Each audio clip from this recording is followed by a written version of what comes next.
brought to you by Candid. Candid dusting powder, 4 skin problems का एक expert solution. Candid dusting powder, हटा खुजली, लगा कैंडिड। अगर आप थाईलैंड जाने का प्लान बना रहे हैं तो आपके लिए एक बुरी खबर है। थाईलैंड सरकार ने भारत के लिए 60 दिनों की वीजा फ्री एंट्री स्कीम खत्म कर दी है। पहले भारतीय नागरिक 60 दिनों तक बिना वीजा रह सकते थे, लेकिन अब भारत को वीजा ऑन अराइवल कैटेगरी में डाल दिया गया है। इस वीजा के तहत भारतीय नागरिक थाईलैंड में सिर्फ 15 दिनों तक ही रुक सकते हैं और इसके लिए उन्हें फीस भी चुकानी होगी। बिजनेस टुडे की रिपोर्ट के मुताबिक थाईलैंड के विदेश मंत्रालय ने बताया कि 19 मई को बदले हुए वीजा छूट और वीजा ऑन अराइवल नियमों को मंजूरी दे दी गई है। इन नियमों के तहत विदेशी यात्रियों के लिए कई कैटेगरी बनाई गई है। अब Bharat visa free access list का हिस्सा नहीं है। भारत अब अजरबैजान, बेलारूस और सर्बिया के साथ वीजा ऑन अराइवल यानी VOA कैटेगरी में शामिल है। पहले इस कैटेगरी में 31 देश शामिल थे।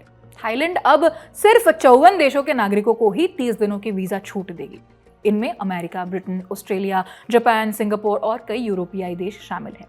सेशेल्स, मालदीव्स और मॉरिशस के लिए अलग से 15 दिन की वीजा छूट शुरू हो गई है। इसके अलावा कुछ देशों को रेसिप्रोकल वीजा छूट दी गई है। इसका सीधा मतलब होता है अदला बदली के आधार पर वीजा माफी।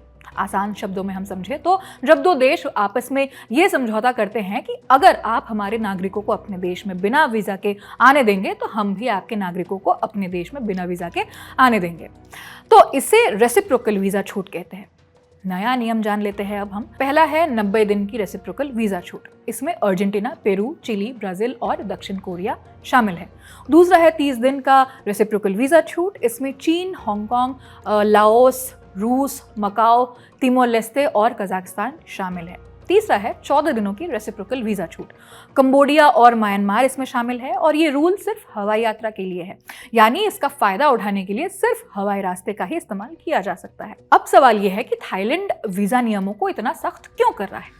सो बेसिकली कोविड-19 पैंडेमिक के बाद थाईलैंड की जो टूरिज्म इंडस्ट्री है उस पर बड़ा असर पड़ा है।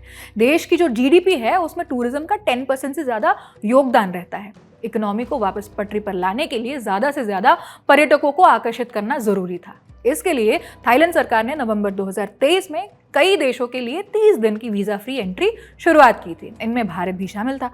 जुलाई 2024 में इसे बढ़ाकर 7 दिनों का कर दिया गया था, लेकिन बाद में सुरक्षा और अवैध गतिविधियों को लेकर थाईलैंड सरकार की चिंता बढ़ने लगी। NDTV की रिपोर्ट के मुताबिक थाईलैंड के टूरिज्म और स्पोर्ट्स मिनिस्टर सुरासक फंचारोएन वराकुल ने बताया कि इस ढीली नीति का कुछ फॉरेन एलिमेंट्स जो है उन्होंने गलत फायदा उठाना शुरू कर दिया।